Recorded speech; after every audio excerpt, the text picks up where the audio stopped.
एक मूवी थी इंडियन रंग दे बसंती, देखी हुई है, वन ऑफ माय फेवरेट। उसमें एक डायलॉग बड़ा अच्छा है कि दो ही तरह जिंदगी इंसान गुजार सकता है, एक जो हो रहा है उसे बर्दाश्त करते रहो, या दूसरा ये है कि उसे फिर चेंज करने के पीछे पड़ जाओ। पाकिस्तान इंडिपेंडेंस डे में मेरा बस एक ही मैसेज है पूरी वैसी फैमिली को, वो ये कि सिर्फ 5 मिनट के लिए ये सोच लीजिएगा, अगर हमें इंडिपेंडेंस ना मिलती और हम जिस तरह उठ के मस्जिद में जाके नमाज़ पढ़ लेते हैं, जिस तरह फैमिली को लेके पार्क में चले जाते हैं, जिस तरह शॉपिंग कर लेते हैं, जिस तरह चौक में खड़े होके बदमाशी कर लेते हैं, जिसमें गाड़ी आम सामने गाड़ी आ जाए उसे आंखें दिखा देते हैं, ये हम अगर किसी मुल्क की मिनॉरिटी होते ये सारी चीज़ें हमें नहीं मिलनी थी। कि अगर आप ट्रेडर हैं तो हाई बीटा पे ट्रेड किया करें, लो बीटा की ट्रेड्स इतने अच्छे नहीं मिलते। बिल्कुल। हाँ, अगर आप इन्वेस्टर हैं, आप लॉन्ग टर्म में, तो बेशक लो बीटा को भी आप प्रेफर कर सकते हैं। मैं आज ही सोच रहा था, मैंने कहा आप बुरा कहें अपने अदारों को, आप बुरा कहें अपने पॉलिटिकल लीडर्स को, आप बुरा कहें लाइक वापडा को, आप बुरा कहें एजुकेशन डिपार्टमेंट को, आप बुरा कहें स्टॉक मार्केट को, आप पाकिस्तान को बुरा नहीं कह सकते।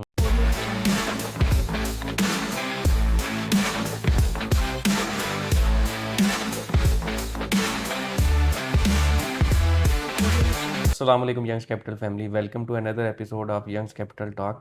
तो जैसे इंडिपेंडेंस डे भी है तो डॉक्टर फरूसा के पास टाइम वेस्ट किए बगैर चलते हैं। अस्सलाम वालेकुम डॉक्टर साहब। वालेकुम अस्सलाम। इंडिपेंडेंस डे का मेरे साथ क्या लिंक है सर, आप डॉक्टर पहले कोई मैसेज देना, आप बड़े मोटिवेटेड मैसेज भी देते रहते हैं। इंडिपेंडेंस डे के मैसेज के बाद कमेंट्स बड़े आने हैं, हम कहाँ इंडिपेंडेंट हुए हैं, ये वो दाएं बाएं। मैं आज ही सोच रहा था, मैंने कहा आप बुरा कहें अपने अदारों को, आप बुरा कहें अपने पॉलिटिकल लीडर्स को, आप बुरा कहें लाइक वापडा को, आप बुरा कहें एजुकेशन डिपार्टमेंट को, आप बुरा कहें स्टॉक मार्केट को, आप पाकिस्तान को बुरा नहीं कह सकते। इस मैसेज में बस यही है कि आपको पता है कि एक मूवी थी इंडियन रंग दे बसंती, देखी हुई है, वन ऑफ माय फेवरेट। उसमें एक डायलॉग बड़ा अच्छा है कि दो ही तरह ज़िंदगी इंसान गुजार सकता है, एक जो हो रहा है उसे बर्दाश्त करते रहो, या दूसरा ये है कि उसे फिर चेंज करने के पीछे पड़ जाओ। मैं सिर्फ उन लोगों से और अपने आप से भी एक ही क्वेश्चन है कि हमने असल में पाकिस्तान को क्या दिया है। हमारे जवान इस टाइम तैयार बैठे हैं कि कोई बाहर कोई भेजे, ऐसे ही नहीं है। हाँ जी, ऐसे ही है। हमारे डॉक्टर्स देख लो, हर कोई डॉक्टर ये नहीं कह रहा यार इधर कुछ नहीं मिल रहा। ठीक है भाई, अपना क्लिनिक बना के कोशिश करो, मुश्किल है लेकिन मिल जाएगा। सर, बाहर का 10 लाख और पाकिस्तान का 2 लाख मेरे ख्याल से ये इक्वल है इन टर्म्स ऑफ बाकी जो चीज़ें मिलती हैं। खैर, पाकिस्तान इंडिपेंडेंस डे में मेरा बस एक ही मैसेज है पूरी वैसी फैमिली को, वो ये कि सिर्फ 5 मिनट के लिए ये सोच लीजिएगा, अगर हमें इंडिपेंडेंस ना मिलती और हम जिस तरह उठ के मस्जिद में जाके नमाज़ पढ़ लेते हैं, जिस तरह फैमिली को लेके पार्क में चले जाते हैं, जिस तरह शॉपिंग कर लेते हैं, जिस तरह चौक में खड़े होके बदमाशी कर लेते हैं, जिसमें गाड़ी आम सामने गाड़ी आ जाए उसे आंखें दिखा देते हैं, ये हम अगर किसी मुल्क की मिनॉरिटी होते ये सारी चीज़ें हमें नहीं मिलनी थी। खैर, हर एक के अपने पॉइंट। तो डॉक्टर साहब, पहला जो सेगमेंट है इंडेक्स इनसाइट, उसमें जो मार्केट है हमारी, उसने इस वीक के अंदर 500 पॉइंट्स लूज़ किए हैं, जो कि कुछ नहीं, बस वो सेम ही है वो। लेकिन जो ऑयल प्राइसेस हैं वो 5% उनमें इंक्रीज है, ब्रेंट और क्रूड की। तो लेकिन क्या ऑयल प्राइसेस पहले इंक्रीज हुई हैं, आप फिर स्टेबल हो गई है ना, रात से स्टेबल होना शुरू हो गई है। आज असल में फॉरेन ऑफिस से ये न्यूज़ ब्रेक हुई है कि काइंड ऑफ एक वर्बल 60 डेज़ का एक सीज़ फायर का मुआहदा चल रहा है। अगर ये चीज़ होती है चीज़ें स्टेबल होंगी। लेकिन इस वीक आपने एक चीज़ देखी, 500 माइनस में ना, देखें वॉल्यूम हमारा इंक्रीज़ हुआ है शेयर्स का, तो अल्टीमेटली वॉल्यूम इंक्रीज होता है कि इंटरेस्ट पैदा हुआ है। तो मेरे ख्याल से टेक्निकली तो पिछले वीक वाली हमारी बाइसनेस रहेगी कि हम 182 के बाद 186 पे और नीचे से 170।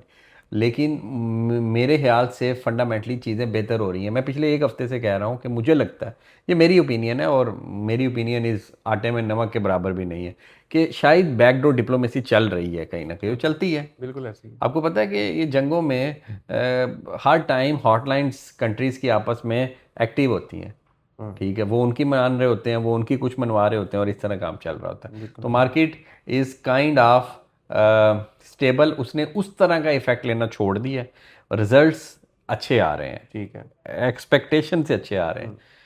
आप रिजल्ट्स को ना हमेशा स्टॉक मार्केट में या किसी भी फाइनेंशियल इंडस्ट्री के अंदर कंसेंसस जो होती है ना, उससे आप अच्छा आना चाहिए। कंसेंसस ये थी, इस दफ़ा रिजल्ट बड़े ख़राब आएंगे, लेकिन उस कंसेंसस से रिजल्ट्स अच्छे आ रहे हैं, तो एक्सपेक्टेशन से रिजल्ट्स अच्छे आ रहे हैं। तो डॉक्टर साहब जो दूसरा सेगमेंट है वो कंपनी अनाउंसमेंट्स के, कुछ भी इंपॉर्टेंट डाटा पोर्टल पे आई हो। अब देखिए, मुझे जो याद है, अगर आपको भी याद है बता दीजिएगा। मुझे एक ये याद है कि जो मेन कंपनीज़ की हम बात करते हैं, वो जो आपकी वहादत पोल्ट्री है, उन्होंने ज़मीन एक्वायर की है कि वो पास्चराइजेशन के लिए।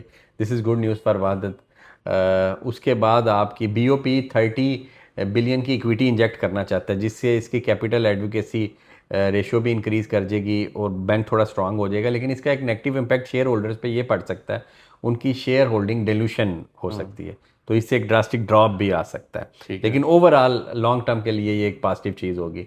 उसके अलावा अगर मैं कोई न्यूज़ की बात करूं, कोई आपके पास कोई याद है आपको? वो HTL ने HTL लैंड ने भी एक्वायर, अपना डेपो के लिए वो लिया है। KTML ने कोई सोलर का किया था। KTML ने सोलर को किया है, बैटरी स्टोरेज वाला सोलर, उसने अपनी कमीशन किया, 9.8 मेगावाट इंक्रीज़ की है, ये भी एक अच्छा था। ये मैपल लीव वाला ग्रुप जो है ना, ये सैगल वाला, ये मैपल लीव और KTML, ये एनर्जी में ऑफ ग्रिड एनर्जी जो है उसको बड़ा प्रेफर करते हैं, ताकि ज़्यादा से ज़्यादा एफिशिएंसी और सिस्टम्स पे काम हो। पुराने हैं ना, पुराने सेठ हैं, तो इन्हें पता है कि पैसे कैसे बचाने हैं। एक खबर थी बिल्कुल। ASE का जो वो कुछ जो होना था। रोक दिया गया कि 80 हाँ जी। CP ने कि 53, ये एक ASE की जो मूवमेंट थी, अब वो रिवर्सल मूवमेंट ना हो जाए, यही है डर। ASE वैसे भी मेरी यार अभी फॉर अ टाइम बिंग मेरी लिस्ट में नहीं है, वॉच लिस्ट में। तो इसी सेगमेंट के अंदर जो PRL का रिजल्ट आया, मैंने कहा वो भी बता दें आप आज। बताएं, आप बताएं। इसमें सर जो रेवेन्यू जो है वो इनका इंक्रीज हुआ है ईयर ऑन ईयर 60%, 60%, और क्वार्टर ऑन क्वार्टर 20%। 20%। और जो इनकी ग्रॉस प्रॉफिट मार्जिन है वो 5.9% रहा है, जो कि पिछले क्वार्टर में 20% था, वो इन्वेंट्री गेन वाले में। और जो इनका नेट मार्जिन है वो 3.2% रहा है। मतलब मार्जिन पिछले क्वार्टर के फिनांस कंपैरिजन कास्ट में। का बताएं इसकी। फाइनेंस कास्ट इसकी 24% ईयर ऑन ईयर, और quarter on quarter 18% increase increase हुई है। है। ये एक कंसर्निंग पॉइंट रहेगा PRL के लिए हमेशा। वो पता नहीं सब्सिडरी है, इनको लोन तो वही PSO ही देता रहता है इसको लोन, वही जैसे रिफाइनरी के अच्छे रिजल्ट्स आ रहे हैं उसमें ये मूव कर रही है। चले, ये तो अच्छी बात है। फाइनेंस कास्ट में लेकिन एक ब्रोकर है जो उसने लिखा था कि 46% डिक्रीज हुई है। अब इन्होंने फाइनेंस कास्ट ब्रैकेट में लिखी हुई है, तो इसका मतलब है आए हैं कि गए हैं। ब्रैकेट में है तो इसका मतलब मतलब गए है हैं, गए हैं, मतलब कम हुई है फिर। कम हुई है ये, फिर इट्स अ गुड न्यूज़ जी। It's good news. PRL इसलिए तो PRL ने 100% गेन दे दिया। जो ये कहते हैं ना स्टॉक मार्केट में गेन नहीं मिलता, PRL देख लें भाई। ऐसे ही। और लेकिन चार्ट्स नहीं बता रहे थे, मुझे नहीं लगता चार्ट्स बता रहे थे। फंडामेंटल इसके पीछे एक हैपनिंग हो रही है, ठीक है, सेक्टर में हैपनिंग हो रही है, उस सेक्टर का इफेक्ट आपके उसमें आ रहा है, ठीक है। न्यूज़ के ऊपर चल रही है रिफाइनरी, लेकिन उसके पीछे पीछे फंडामेंटल चेंजेस भी तो आ रही है ना, क्रूड ऑयल की प्राइसेस की वजह से वो जो एक इन्वेंट्री गेन और वो सारी चीज़ें स्ट्रीमलाइन हुई हैं। ठीक है। और जो थर्ड हमारा सेगमेंट है वो लर्निंग का है। तो आज लर्निंग के लिए लर्निंग में आज एक मैं कंसेप्ट बताना चाहता हूँ, टेक्निकली ज़्यादा वैलिड कंसेप्ट है। आपने अक्सर देखा होगा स्टॉक मार्केट की वेबसाइट या मुख्तलिफ ऐप्स में बीटा का वर्ड यूज़ होता है कि इस शेयर की बीटा इज़ 1.5, इस शेयर की बीटा इज़ 0.3। बीटा असल में क्या है? बीटा असल में ये है कि it's a term used, it's a Latin word, लेकिन it's a term used in, ये रिलेटिव टर्म्स में यूज़ होती है कि इंडेक्स आपका लाइक फॉर एग्ज़ाम्पल 10% इंक्रीज़ किया, जबकि आपका कोई शेयर 15% इंक्रीज़ कर गया, तो ये इंडेक्स से ज़्यादा वॉलेटिलिटी दिखा रहा है, यानी इंडेक्स से ज़्यादा वॉलेटिलिटी दिखा रहा है। तो इस चीज़ को कहते हैं बीटा, बीटा। यानी कि उसका बीटा होगा 1.5 ठीक है। As compare to index. फ़र्ज़ किया नेस्ले का बीटा है 0.2, इसका मतलब है कि इंडेक्स नीचे भी आ जाए ना, इस पर सिर्फ थोड़ा सा इफेक्ट आएगा। ठीक है। एक से ऊपर जिसका भी जितना बीटा होगा, इसका मतलब है इसमें उतनी वॉलेटिलिटी है। वॉलेटिलिटी का मतलब ये है कि इंडेक्स ऊपर या नीचे जाएगा तो इसकी मूवमेंट इतनी ऊपर या नीचे जाएगी। ठीक है। बीटा नेगेटिव टर्म में भी पॉजिटिव टर्म में भी। फ़र्ज़ किया पेल का बीटा 1.5 है, उसका मतलब है कि अगर इंडेक्स 1000 पॉइंट ऊपर जाएगा तो पेल 1500 पॉइंट ऊपर जाएगा ठीक है। In terms of points. वो 1000 पॉइंट नीचे आएगा, पहले 1500 पॉइंट नीचे आएगा। जो लो बीटा शेयर्स होते हैं, इसका मतलब होता है कि यार 2000 ऊपर भी चला जाए तो इसे इतना फर्क नहीं पड़ेगा। बिल्कुल। तो 1 is a cut off value, 1 से अबव वाले को आपने कंसीडर करना है हाई वॉलेटिलिटी, और 1 से नीचे वाले को करना है लो वॉलेटिलिटी। तो इसके अंदर बीटा को कैलकुलेट करने का फार्मूला बेटा कोई कैलकुलेट करने का formula, it's relative term, technically इसे देखा it's a very complex thing अगर आप इसकी कैलकुलेशन में चले जाएंगे। लेकिन मैं बस ये कहूँगा कि अगर आप ट्रेडर हैं तो हाई बीटा पे ट्रेड किया करें, लो बीटा की ट्रेड्स इतने अच्छे नहीं मिलते। बिल्कुल हाँ, अगर आप इन्वेस्टर हैं, आप लॉन्ग टर्म है, तो बेशक लो बीटा को भी आप प्रेफर कर बिल्कुल सकते हैं। ठीक है। चले सर, फोर्थ सेगमेंट जो है वो गैस की कंपनी है, इसमें ज़रा अपना माइंड जो है माइंड तेज यूज़। करें। मैं सिंपल क्वेश्चन करता हूँ, रे परचेज फैक्टर है? नहीं। नहीं है। दूसरे नंबर पे कंपनी आपकी एक्सपोर्ट कहीं करती है? करती है।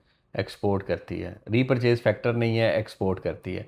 इसका मतलब है कि रीपरचेज फैक्टर नहीं है, एक्सपोर्ट करती है, तो आपके पास कंस्ट्रक्शन इंडस्ट्री से लिंक्ड है। जी। कंस्ट्रक्शन इंडस्ट्री से, कंस्ट्रक्शन के फर्स्ट चेन में आती है, सेकंड में फर्स्ट आती है? में। फर्स्ट में। सीमेंट सेक्टर में है जी। कंपनी? सीमेंट सेक्टर है। 3 सीमेंट क्वेश्चन रह गए हैं। सीमेंट सेक्टर में एक्सपोर्ट करती है। क्या उस कंपनी की दो से ज़्यादा सब्सिडरी पाकिस्तान स्टॉक मार्केट में है? नहीं। दो से ज़्यादा सब्सिडरी, तो लकी गया और ये सारा कुछ गया। क्या वो कंपनी नॉर्थ में है? नहीं। नॉर्थ में नहीं है, साउथ की कंपनी है। एक एक क्वेश्चन रह गया, एक रह गया एक जी। क्वेश्चन रह गया। चलें इसको 2 कर देते हैं, जल्दी जल्दी हुआ है तो। जल्दी जल्दी हुआ है। तो क्या वो कंपनी जो है वो किसी पॉलिटिकल फिगर के साथ अटैच है? नहीं। नहीं। तो पावर सीमेंट। जी। बस ठीक। अगर पॉलिटिकल फिगर के साथ अटैच होती फिर ठट्ठा चला फिर जाना था। ठट्ठा सीमेंट हो जाए। अगर आप नॉर्थ में आते तो मैं कोहाट सीमेंट का सोचता, क्योंकि कोहाट सीमेंट नॉर्थ एक्सपोर्ट करता है, बिल्कुल ठीक। डीजीकेसी भी करता है। और अगर आप दो से ज़्यादा सब्सिडरी मुझे हाँ कहते तो मैं लकी के बारे में सोचता, लकी, क्योंकि लकी लकी डीजीकेसी, मैपली बहुत बड़े ऐसे ही। जो। अच्छा, फिफ्थ में हमें कोई ऐसा सेक्टर आज बता दें कि जिसकी आपको समझ के। चलें रिफाइनरी सेक्टर पे बात करते हैं। रिफाइनरी रिफाइनरी ट्रेंडिंग का में। मेरा वो एक पिछले 2 माह से वो डिले होता रहा, आल्दो मैंने रिफाइनरी पे किया था यूट्यूब पे लाइव। देखिए रिफाइनरी सेक्टर में जो भी चेंजेस आ रही है ना, बेसिकली रिफाइनरी सेक्टर की जो प्रॉफिट होती है ना, वो गवर्नमेंट लॉक्ड होती है। वो कैसे? ठीक है। गवर्नमेंट कहती है जिस लेवल पेट्रोल पीएसओ मंगवा रही है और पड़ रहा है उसे, इसी आप एक्स रिफाइनरी प्राइस रखेंगे ठीक है। रिफाइनरी। अब पीएसओ ने तो अंदर ड्यूटीज भी देनी होती है ना, तो रिफाइनरीज बार बार गवर्नमेंट को कह रहे थे कि जो ड्यूटी है वो हमारे लिए फिक्स कर दें, कि हमें इतने % ड्यूटी का पैसे मिलेंगे मिलेंगे। ठीक है। ठीक है, डीम ड्यूटी की। इस पे हम बड़ी डिटेल में बात करेंगे। तो गवर्नमेंट ने फिर 2023 में एक पॉलिसी बनाई। गवर्नमेंट ने कहा कि सबसे पहले तो आप हमारी जो रिफाइनरी कैपेसिटी है ना उसको इंक्रीज़ करें। दूसरे नंबर पे अपनी मशीन्स को अपग्रेड करें, और मशीन्स अगर अपग्रेड होंगी तो आपके हम लोग क्या करेंगे कि हम आपको ज़्यादा इंपोर्ट ड्यूटीज़ भी फ्री कर देंगे, और आपको हम फॉरेन रिजर्व अकाउंट्स भी रिटेन करने के लिए दे देंगे। क्यों भाई? अब मैं आपसे एक क्वेश्चन पूछता हूँ कि क्यों गवर्नमेंट चाहती थी कि जो मशीनरी है अपनी उसको नई करें ताकि ज़्यादा अच्छा पेट्रोल बने? क्यों भला? उसकी 2 रीज़न है। पहली चीज़ ये है कि ज़्यादा अच्छा पेट्रोल बनेगा तो हमारी जो डिपेंडेंसी है इम्पोर्टेड पे वो रुक जाएगी। दूसरी, फर्नेस ऑयल कम से कम प्रोड्यूस होगा। Furnace oil is a loss making thing, pollution और लॉस मेकिंग। तो ये चीज़ है। तो फिर 2023 में एक पूरी पॉलिसी बनी, फिर 2024 की जुलाई में उसमें अमेंडमेंट्स हुई, लेकिन वो डिले होते होते होते अब आके उन्होंने कहा कि जी अप्रूवल दे दिए पीएम साहब ने कि आप साइन कर लें। उसमें अब क्या मिलेगा, उसमें क्या फ़ायदा होगा पाकिस्तान को? पाकिस्तान को ये फ़ायदा होगा, अच्छा ये सारी जो रिफाइनरी की कॉस्ट थी ना, ब्राउन फील्ड एक्सपेंशन इसे कहते हैं। ब्राउन फील्ड से मुराद होती है ऑलरेडी प्लांट्स को अपग्रेड करना। इसकी $6 बिलियन कास्ट थी। ठीक है। रिफाइनरीज ने कहा हम 6 बिलियन तब डालेंगे जब गवर्नमेंट हमें गारंटीज दे चीज़ों की। तो अब गवर्नमेंट ने गारंटी दी है। इससे गवर्नमेंट को क्या फ़ायदा होगा? पहली चीज़ है कैपेसिटी इंक्रीज़ हो जाएगी हमारी। पेट्रोल जो हमारा फ़र्ज़ किया पहले पहले फॉर एग्ज़ाम्पल 15,000 बैरल होता है, वो अब 27,000 बैरल पे। डीजल भी हम अपना खुद ज़्यादा से ज़्यादा करेंगे। इससे क्या फ़ायदा होगा? डॉलर्स हमें बाहर नहीं भेजने पड़ेंगे। दूसरा, जो हमारा पेट्रोल होगा उसकी क्वालिटी अच्छी हो जाएगी, यूरो 5, जिससे क्या होगा जो बाहर की वो कंपटीशन है उसको हम मैच कर रहे होंगे क्वालिटी वाइज भी। 2 चीज़ें होगी। तीसरी चीज़ ये है कि गवर्नमेंट ने फिर रिफाइनरीज़ को ये कहा कि हम आपको जो आप नए मंगवाएंगे इक्विपमेंट्स उसमें भी हम आपको रिलीफ देंगे। स्टेट बैंक को कहा कि इनका डॉलर अकाउंट अलहदा बना लें जो जितना ये डॉलर हमारा बचा रहे हैं इनको यूज़ करने की इजाज़त दें कि अगर इन्होंने बाहर से कोई चीज़ मंगवानी हो। ठीक है। तीसरा, इनके लिए 7% और 10% पे ड्यूटीज़ को फ्रीज कर दें कि इतना प्रॉफिट इनका गारंटीड इन्हें मिलेगा ही मिलेगा। ठीक है। तो ये एक विन विन सिचुएशन होगी है फॉर रिफाइनरीज। अब मसला ये है कि ये पहले ओगरा ने करनी थी, ओगरा ने ये दे दी है पेट्रोलियम डिवीजन को। ठीक है, अब ठीक है। पेट्रोलियम डिवीजन इस पर साइन करेगी। रिफाइनरीज ने 6 माह में टाइम मिला है कि रिफाइनरी ने 6 माह में साइन करना है। रिफाइनरीज ने कहा हम 6 दिन में साइन कर लेंगे, पैसे भी अरेंज कर लेंगे, लेकिन आप साइनिंग में लाएं। अब सही बस है। उस चीज़ का डिले है, और इसी न्यूज़ पे, इसी फ्यूचर फॉरवर्ड पे रिफाइनरी सेक्टर सारा इंक्रीज हो रहा है। बिल्कुल ठीक है। ठीक है, तो इस पे अभी डिटेल बात करेंगे आधे घंटे बाइंग में शाइंग जब। बनती है इसमें? यार रिफाइनरी सेक्टर में अब रिस्क फैक्टर इंक्रीज हो गया। इंक्रीज हो गया। हमने सिनर्जी का भी कहते रहे, एनआरएल का भी कहते रहे। ठीक है, अटक रिफाइनरीज का पिछले दिनों भी मैं कहता रहा था कि 1000 ब्रेकआउट कभी भी आ सकता है। ये मैं नहीं कहता रहा, है सारों को ही पता था। ठीक है, बाद में लोग कहें जी वो, मैं तो इस चीज़ के खिलाफ हूँ कि मैं कहता था भाई, फिर मैं खैर एक लंबा टॉपिक है। तो रिफाइनरी सेक्टर में मेरे ख्याल से बड़ी ही रिस्क फैक्टर और कैलकुलेशन के साथ अगर ये न्यूज़ रिवर्स बैक हुई ना, तो रिफाइनरी इससे भी स्पीड से रिवर्स नीचे हो आएगी। जाएंगे, बिल्कुल है ये। ठीक है, अभी पॉजिटिव होना शुरू हुई, और रिफाइनरी में आपने न्यूज़ बेस्ड हमेशा रहना है रहना गवर्नमेंट है। पॉलिसीज़ के ऊपर। जिस दिन गवर्नमेंट की पॉलिसी चेंज होगी ये उसी स्पीड से नीचे आती है। बिल्कुल ठीक है। ये बड़ा स्टेबल सेक्टर नहीं है। अच्छा डॉक्टर साहब, लोग बड़ा पूछते हैं कि आपकी भी कमीशन दूसरे ब्रोकर की तरह सेम है, तो एक तो पहला इसका हमें आंसर कर दें कि क्यों आपकी कमीशन सेम है, और सेकंड पे ये कोई ऐसा मॉडल है कि लोग जो है वो कमीशन अपनी वापस ले सकें या अर्न कर सकें? देखिए, पहली चीज़ है कमीशन ना, एससीसीपी ने कहा हुआ है। एससीसीपी ने कहा कि कोई भी ब्रोकर 0.15% ऑफ वैल्यू या 0.03 पैसा। पैसा पर शेयर से नीचे कमीशन नहीं ले सकता। क्यों नहीं नीचे ले सकता? ऐसे नीचे नीचे नीचे आते हुए ज़ीरो हो जाएगा। कोई ब्रोकेज में बहुत ज़्यादा प्रॉफिट नहीं होता। ठीक है, सेकंड चीज़ आपने कहा कि क्या किसी और को, देखें हम लोग एक ब्रांड एम्बेसडर का लॉन्च करेंगे, अभी नहीं। अभी आप लोग कांटेक्ट कर सकते हैं हमारी टीम से, लेकिन ये लॉन्च होगा 1 सितंबर से। ठीक है। इसमें भाई आप जो हमें अकाउंट्स देंगे, 25 अकाउंट्स के बाद आप हमारे ब्रांड एम्बेसडर बन जाएंगे। ठीक है। तो आप अगर हमें अकाउंट रेफ़र करते हैं तो आप यंग्स कैपिटल टीम का पार्ट होंगे, हम आपको ओन करेंगे। प्लस आपके जो अकाउंट्स आएंगे उसमें जो भी कमीशन बनेगी वो हम आपसे बैठ के डिस्कस कर लेंगे कि इतने % आपकी, इतने हमारी। बिल्कुल ठीक इससे है। क्या फ़ायदा होगा? जिसका अकाउंट ओपन हो रहा है उसे कोई नुकसान नहीं, उसने किसी न किसी को तो पैसे देने ही थे ना यार कमीशन के। हमें नहीं देने, दूसरे ब्रोकरेज को उसको दो, दूसरे को नहीं तीसरे को देने, किसी न किसी को तो देने। लेकिन जिसके रेफरेंस से जिसने वो कन्विंस किया, एक तो यार अगर उसको प्रॉफिट हुआ तो वो अगर नेक कामों में लगाएगा तो सदका जारिया भी है डॉक्टर साहब ये एक। बिल्कुल ऐसे ही। ठीक है, दूसरा उसकी इनकम भी बन जाएगी हाँ। जिसने लोगों को कन्विंस किया। तो मैं ये चाह रहा था कि हम इसको ना ब्रांड एम्बेसडर के तौर पे इंट्रोड्यूस कराएं, and we will start it from 1 सितंबर। उससे पहले डिटेल्स हम लोग सारों से शेयर कर देंगे। आप लोग फार्म शाम हम देना शुरू कर देंगे फ्रॉम मंडे ऑनवर्ड।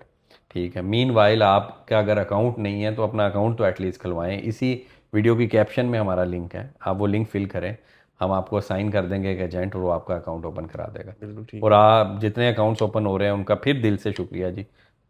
बिल्कुल ठीक है। अच्छा, जो हमारा फाइनल सेगमेंट है वो Q&A का है। जी सर। तो इसमें जो पहला सवाल है वो मोहम्मद अली साहब का है कि I wanna ask what was your best compounders one और more in the previous 15 year and which one is oldest holding in your portfolio, कि आपका कौन सा सबसे ओल्डेस्ट है? मेरे पास सबसे ओल्डेस्ट शायद अगर मैं देखूं जो पड़ा है वो एफएफसी है शायद। हाँ। और जो सबसे ज़्यादा कंपाउंडर रहा, कैपिटल ग्रोथ जिसने दी, वो मुझे दी साजगार ने। ठीक है। और मेरे पास जो एक ही दिन में सबसे ज़्यादा जिसने प्रॉफिट दी, वो मेरे पास एक तुक्का लगा था, पर ये इस पर ट्राई ना कीजिएगा। आज से 5-7 साल पहले वो CSI crescent star insurance limited एक कंपनी होती थी उसका राइट शेयर आया, ये सट्टा था। ठीक है, वो 0.01 का था और मैंने काफ़ी ज़्यादा क्वांटिटी में लिया, सही है। और उस दिन वो ऊपर क्या ₹1 पे चला गया। अच्छा। ठीक है, ये 2013-14 की बात है। हम्म। मैं इधर जुम्मे का दिन था, मैं अपने मेडिकल कॉलेज से निकला गांव के लिए, और वहाँ जब मैं पहुँचा सुबह इधर से लेके कुछ 3 4 5 घंटे, जुम्मे के बाद मैंने वो देखा तो ऊपर कैप था। ये मेरी ज़िंदगी का एक ही दिन में सबसे बड़ा प्रॉफिट था, मतलब तुक्का था, एक दिन में परसेंटेज वाइज सबसे बड़ा प्रॉफिट। अदरवाइज बस यही है सर। मिड टर्म के लिए गाल, एयर लिंक वगैरह में अच्छी आपकी बाइंग है? गाल की, वो एयरलिंक की तो मैंने बाइंग पिछले दिनों शेयर भी की थी ना। एयरलिंक की मेरी बाइंग है सर 36 की। ठट्ठा मैंने सेल कर दिया था जब ये 350 पे गया था, वो मेरी 18 की बाइंग थी। और गाल गाल 169 की है, वो अभी मैंने सेल नहीं किया। हाँ, इसके अलावा मैं गाल 2 3 दफ़ा लेके सेल कर चुका हूँ स्विंग में? स्विंग में, लेकिन जो मेरी वो शार्ट सर 36 रुपीज़ का, 39 रुपीज़ का पड़ा हमारे पास, 39 का पड़ा। तो ये कुछ चीज़ें थी, और ये फंडामेंटल बेस पे थी टोटल सारी। ठीक है। अच्छा, ये ग्रीनर साइड ना देखें, दूसरी साइड भी है सर, वो भी बताएं कि कुछ चीज़ों में, जैसे किस में, FCCL। एक दफ़ा तो मैंने पूरी राइड ली थी, अभी स्विंग ट्रेड में मैं स्टक हुआ था। FCCL मैंने 57 पे लिया था। आप कितने पे FCCL? 57-8 भैया। 57 8 पे ही है। तो ये मैंने आज से कोई 4 5 महीने पहले लिया था, ये भी पड़ा है। गाल मैंने 568 की एवरेज की थी, स्विंग ट्रेड वाला। वो अभी मैंने दोबारा बेचा नहीं, उसमें भी मेरे 6 7 महीने लग गए थे। FCL? एफ सी एल तो मैंने बेच दिया था। FCL मैंने शायद लॉस में बेचा था। BBFL मैंने 3 दफ़ा प्रॉफिट उसमें कमाया, ठीक है, और चौथी दफ़ा मैंने उसे टाइम बार्ड करके बेच दिया बिल्कुल ठीक कि है। इसमें अब कुछ नहीं होना। तो ये कुछ ऐसे भी थे, और अल्टीमेटली 2 3 लॉसेस भी बुक किए थे। सरल में एक दफ़ा मैंने स्विंग ट्रेड में लॉस बुक किया था, वो प्योर मैंने टेक्निकल्स पे ली, मैंने लॉस बुक किया। मैंने BF बायो में लॉस बुक किया, और ये क्योंकि मेरा वो प्लान जो था ना उसके मुताबिक, मुझे पता था कि मुगल ने ऊपर जाना, लेकिन मैंने एक स्टॉप लॉस और वो एक रिस्क टू रिवार्ड में टेक्निकल पे ली थी, उसमें भी मैंने लॉस बुक किया था। बिल्कुल ठीक है। आपकी वीडियो से बहुत कुछ सीखने को मिलता है। एक रिक्वेस्ट है कि काइंडली ठट्टा सीमेंट और लोटे केमिकल का बता दें कैसे शेयर है। थैंक यू सो मच जी, अगर आपको हम कुछ भी सिखा सकते हैं। लोटे केमिकल अब टर्न अराउंड स्टोरी बन रही है, वो EPQL उसको ख़रीदने में भी इंटरेस्टेड है, बातचीत चल रही है। LCI भी पहले इंटरेस्टेड था, अब शायद इंटरेस्टेड नहीं है, अब इसको देखना पड़ेगा। काफ़ी देर हो गई है मैंने लोटे केमिकल को नहीं देखा, इट्स अ कोरियन कंपनी। ठट्ठा सीमेंट में मुझे लगता है कि अब मैनुपुलेटर ज़्यादा काम कर रहे हैं, इस रिज़ल्ट में देखते हैं, लेकिन मुझे लगता है EV पर टन हिसाब से बहुत ऊपर चला गया है। ठीक है, मेरे लिए ठट्ठा सीमेंट इस टाइम बड़ा ओवर वैल्यूड शेयर है। ठीक है। अल्लाह करे जी जिसके पास है उसे प्रॉफिट हो, लेकिन मेरे लिए जो मैं 2 3 4 रेशोज़ देखता हूँ, अदरवाइज टाटा सीमेंट ने परफॉर्म किया है। लास्ट ईयर ये हमारी टॉप पिक में था, हम लोग इसको पड़ा करते थे, 110 15 का था, फिर ये 350 एक 400 पे वॉइस गया। मैसेज भी आपने छः वाइस सात मैसेज भी मिनट अब किया 12 मिनट का टाटा सीमेंट हाँ पे जी कि किया क्यों था। टाटा सीमेंट 350 पे जा सकता है। हबको का भी किया था, वन आपको का पेज हमने, रिपोर्ट हबको आपको मैपल। की तो आप 7 जनवरी 2024 को देखेंगे, तो मैं कह के थक गया 112 पे ले लो, with target price of 250 in a year. तो 250 तो मैंने टच किया हाँ था जी, ना एक साथ। ठट्ठा सीमेंट का किया, और भी बड़े, मैपल मैपल लीफ लीफ था। का किया था। मैपल लीफ का 36 पे कहा था कि ये हमारा टारगेट प्राइस इज़ 95 रुपीज़। हम्म। ठीक है, बहरहाल इस पे नहीं कोई बात करेगा कभी, क्योंकि साइकी है। जब प्रॉफिट होगा तो सब भाइयों ने कहना जो देख रहे हैं, वो जी डॉक्टर साहब आ तो साढ़े मत्थे ते लिखिया सी, आ तो साड़ी किस्मत दा है। और जब लॉस होगा जी, इन्होंने फंसा दिया, हम्म। ये अपना माल चुरा रहे हैं, पता नहीं क्या क्या ऐसे टर्मिनोलॉजी है। और बिगिनर को कैसे रिस्क मैनेज करना चाहिए, मतलब रिस्क टू रिवार्ड रेशो कितना रखें? रिस्क टू रिवार्ड रेशो 1:2 से कम कोशिश करें ना ही एंटर हो। ठीक है। 1:2 से मुराद ये होती है कि अगर 1 रुपया मुझे किसी चीज़ में प्रॉफिट के लिए मैं एंटर हो रहा हूँ, तो मुझे लास्ट 50 पैसे से ज़्यादा नहीं होना चाहिए। इसको कहते हैं रिस्क टू रिवार्ड। हमने इस पर सेशन किया हुआ है, या YCIT में सिर्फ पढ़ाते हैं हम? इस इस पे पर भी सेशन कर लेंगे कभी ठीक ना है। कभी। फौजी फूड टेक्निकली एंड फंडामेंटली बता दें टेक्निकली। फंडामेंटली बस ठीक है, कोई इतना एक्स्ट्रा ऑर्डिनरी नहीं है। वही अगर इसी तरह मूव करता रहा तो अगले 6 7 महीनों में 24 से 28 रुपए के दरमियान होगा। बिल्कुल ठीक लेकिन 100 रुपये वाली या 50 रुपये वाली कहानी फौजी फूड में अभी नहीं है, करंट फंडामेंटल्स के साथ। है। मोहम्मद उस्मान साहब कह रही LCI का एनालिसिस कर दें। मोहम्मद उस्मान भाई, LCI में ना, it's a good company ICI। आप ये डॉक्टर साहब बताएं, कल मैं वो बुक पढ़ रहा था सैयद बाबर अली की, वो लर्निंग फ्रॉम अदर्स, उनकी ऑटोबायोग्राफी। आपको पता है LCI पहले ICI थी ना? हम्म। ICI से पहले इसका नाम पता क्या था? क्या? पता नहीं क्या, कोई अलाइड केमिकल्स। अच्छा अच्छा। ठीक है, फिर ये ICI बनी, फिर LCI बनी। मैंने कहा ये मैंने आपको बताना भी था कल, मुझे याद नहीं रहा ये आपको इन्फॉर्मेशन देना। तो LCI, फाइज़र का इन्होंने कुछ पोर्टफोलियो भी लिया है, सोडा ऐश पे काम कर रहे हैं, हम्म। लेकिन LCI में थोड़े से ग्रोथ ओरिएंटेड मसले प्लेटू पे है, ग्रोथ ओरिएंटेड मसले। केमिकल सेक्टर को पूरे को आपने बड़े ध्यान से पढ़ना है, सही है। ठीक है। तो अदरवाइज मेरे ख्याल से एलसीआई, कुछ ऐसी कंपनीज हैं जो बहुत अच्छी कंपनीज हैं लेकिन अभी उनका टाइम नहीं है। एलसीआई, मिलर ट्रैक्टर, ठीक है, ये कंपनीज नो डाउट बहुत अच्छी बहुत अच्छी कंपनीज हैं, बड़े अच्छे गेन्स देती हैं, लेकिन आजकल ये लाइमलाइट या ट्रेंड में नहीं है, या इसमें कोई सिल्वर लाइनिंग नहीं नज़र आ रही। बिल्कुल ऐसे ही है। और सर, अच्छा सर, नेक्स्ट क्वेश्चन है, सिनर्जी के लिए बहुत शुक्रिया। काइंडली ये बता दें कि आप बाय कर सकते हैं, किस प्राइस तक हम स्विंग के लिए बाय कर सकेंगे? सर स्विंग तो फिर दरमियान में टेक्निकली चार्ट्स देखने पड़ेंगे, अदरवाइज जिसने बाय किया है वो थोड़ी प्रॉफिट टेकिंग 20-25% कर ले, फिर बाकी रख दे, ऐसे कर। अस्सलाम वालेकुम सर, कोई top 4 stock for at least 10 years? Sir 10 year के लिए एक बैंकिंग सेक्टर में चले जाएं, मिज़ान यूबीएल देख लें। एक एक्सप्लोरेशन में चले जाएं, ओजीडीसी मारी में कुछ ले लें। एक सर आप चले जाएं फूड सेक्टर में, कोलगेट एनएटीएफ में से ले लें। और फर्टिलाइजर? एक फर्टिलाइजर सेक्टर में चले जाएं, एफएफसी ईफर्ट फातिमा से कोई ले लें। I will prefer FFC. बिल्कुल ठीक है।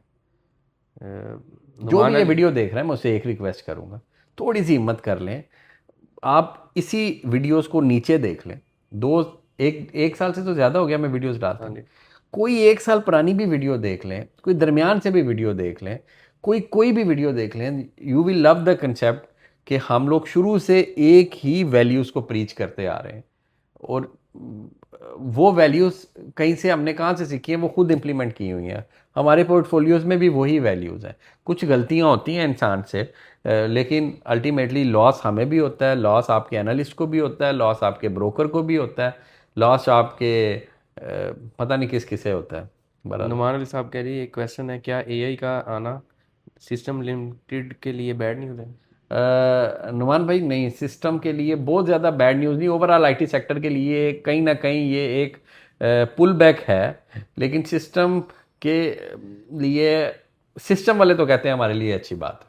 कल भी हमने डिस्कशन की है ना, उन्होंने कहा जी हमारे लिए अच्छी बात है, ये तो हमारा रिसोर्सिस को बचा रही है और इससे तो प्रॉफिटेबिलिटी हमारी इंक्रीज़ करेगी, टाइम स्पेंड भी कम होगा। और देखते हैं। मिस अबीर किरण आपको सलाम कह रही हैं। वालेकुम अस्सलाम। मिस अबीर के बारे में मैं बताना चाहूँगा, मतलब अल्लाह इन्हें खुश रखे।